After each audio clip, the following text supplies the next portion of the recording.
Now laying out its legal argument for killing American citizens overseas without a trial. But what about targeting people on U.S. soil? Can they now kill American citizens inside the country? The head of the FBI, when asked about that on Capitol Hill yesterday, stumbled around on this. Does that only apply to a U.S. citizen that's overseas, or does that apply to a U.S. citizen that's here? I'd have to go back. I'm not certain whether that was addressed or not. So that we have clarity here, he is not certain whether it was addressed, whether our government can kill our own people inside our own country. We will incarcerate people preventively, preventive incarceration, indefinite detention without trial. That's what this is. That's what President Obama proposed today, if you strip away the euphemisms.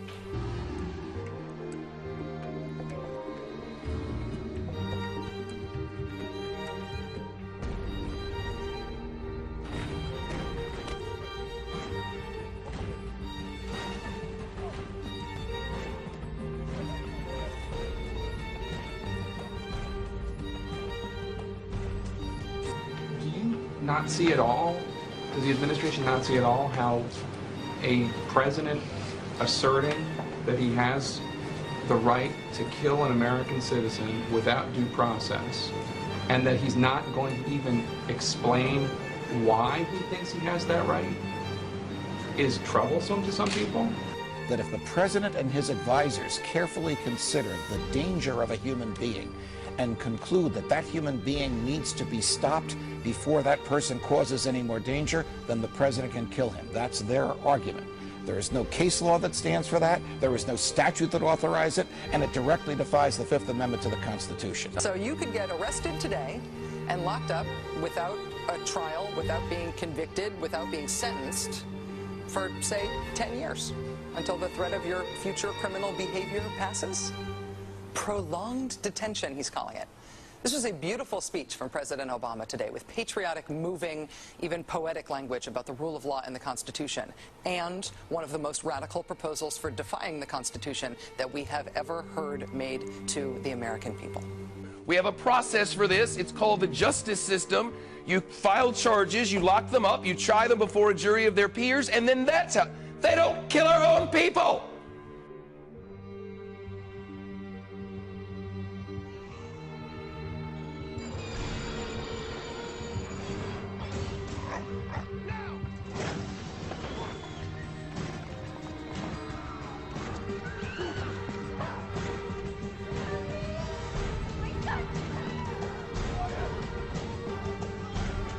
This is a president who recently said that he has the unilateral authority to kill U.S. citizens anywhere in the world without any court order, without any authorization, except his own inherent power. So you can imagine what the interpretation is of the current law. Of course they believe they can detain citizens indefinitely. They believe that they can kill citizens. Future murder. Creepy, right? Putting somebody in jail not for what they've done, but for what you're very sure they're going to do? There may be a number of people who cannot be prosecuted for past crimes. In some cases because evidence may be tainted, but who nonetheless pose a threat to the security of the United States. We're not prosecuting them for past crimes, but we need to keep them in prison because of our expectation of their future crimes. Good to see you again.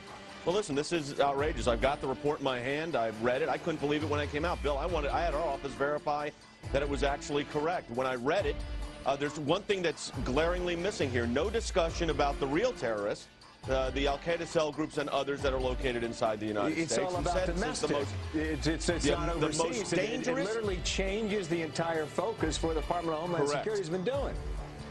Correct. And it says domestic terrorists, the most dangerous, are single-issue domestic terrorists. And as you said, that includes pro-lifers, that includes people concerned about the issue of immigration, and returning what they call radicalized veterans from the Iraq and Gulf War. Interestingly, the whole article, the whole assessment, as they called it, is entitled Right-Wing Extremism, Radicalization, and Recruitment.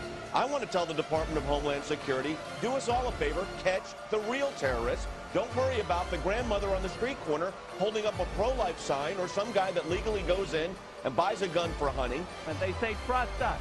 Trust us, the people who brought us Katrina, to be competent in face of a disaster. Trust us, the people who brought us warrantless wiretapping and other excesses eroding our civil liberties. Trust us. Well, it's the same people that told us Saddam Hussein had something to do with 9/11. Same people that told us Saddam Hussein had weapons of mass destruction. Same people that told us we were going to be able to use the oil for reconstruction money. Same people that told us that we'd be greeted as liberators, not occupiers. Same people, same president that told us the Taliban is gone. Same president that told us that Poland is our ally 2 days before they pull out. Same president that tells us Iraq is going just great. Same president that tells us the economy is going just great. Same people that told us the tax cut was going to create millions of jobs. Same people that told us that the Medicare program only cost $400 billion when it really cost $540 billion. So please forgive us for not believing what you're saying. Please forgive the students of this country for not believing what you're saying. Not one thing about this war that has been told to the American people or that has been told to these college students has been true. Not one thing. Bremer says we need more troops. The Pentagon says we need more troops. And this president can't get them from the international community. There's only one option left. Let's be honest with the American people. I yield back the balance of my time. Congress shall now vote for approval of H.R. 8791, the Homeland Terrorism Preparedness Bill. Said bill requests emergency response funding up to and including, this section is classified, dollars to prepare for a national level terrorist attack and or attack from classified. Funding for first responder personnel and vehicles would be doubled if said attack leads to more than 80% of national population being affected by classified. This funding shall commence in conjunction with the first attack on classified or the first large-scale outbreak of classified, dependent upon which comes first. Civilian and military units shall be trained in containment and combat of classified, including irradiated classified with possibility of classified airborne, classified flesh-eating, classified and or all of the above in such event as classified spewing, classified escape are released or otherwise become uncontrollable. Air Force units may also be directed to combat said classified due to their enormous size and otherworldly strengths. Should event occur in urban areas,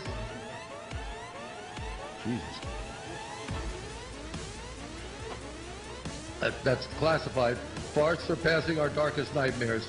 Should casualties exceed, classified body disposal actions shall be halted and associated resources shall be reallocated to classified underground, classified protected birthing centers. A new Bill of Rights shall be drafted and approved by classified. Having now reviewed the bill, I ask you to please cast your votes.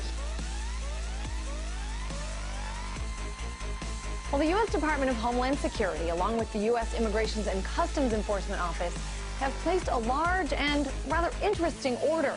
They've ordered 450 million rounds of ammunition to be made and delivered to them over the next 5 years. Now, the company Alliant Tech Systems, or ATK, was awarded the contract to manufacture 40 caliber ammunition high-performance bullets. Apparently these bullets, quote, provide optimum penetration for terminal performance. This refers to the way the tip of the bullet passes through barriers and expands, all the while holding its jacket in the toughest conditions. All right, so this is interesting because this is not the Pentagon making the order for the military. It's DHS and ICE. And to give you a little perspective here, there are only about 311 million people living in the entire country. So it begs the question, why such a massive order, 450 million bullets?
Insider documents recently obtained by InfoWars reveal the current and ongoing operations to staff FEMA and U.S. Army camps inside the U.S.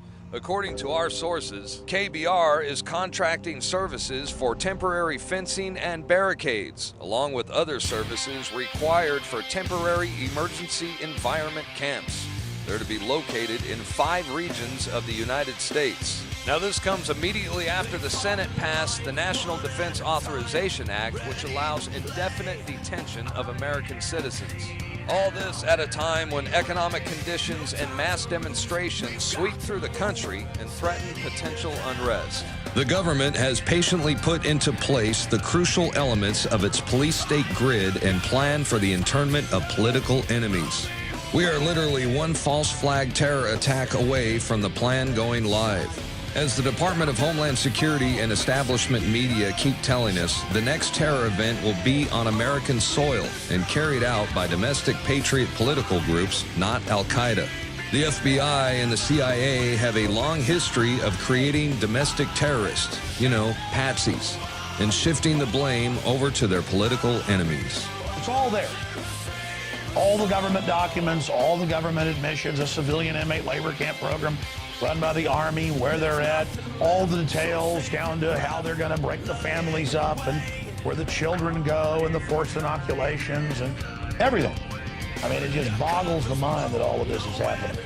The fact that detention camps are being constructed inside our country and are now being staffed and readied for emergency situations what can no longer be ignored or ridiculed as a conspiracy theory. Senate committee hearings and official Homeland Security documents further illustrate the mindset of our federal government as they classify homeschoolers, gun rights activists, constitutionalists, and returning veterans as potential terrorists, by default creating an entire nation of radicals and revolutionaries, where everyone is a suspect, equally guilty until proven otherwise. I'm Darren McBree for InfoWars Nightly News.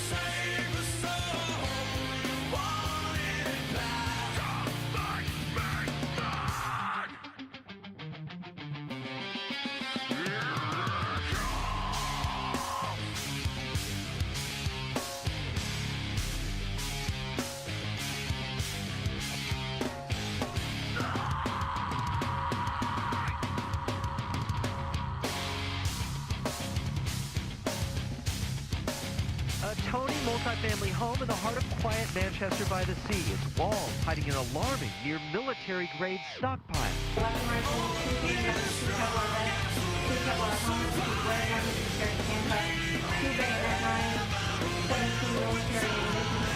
Plus a cache of tear gas and pepper spray grenades, all acquired in the last 9 months, police say by this man, 45-year-old Gregory Girard.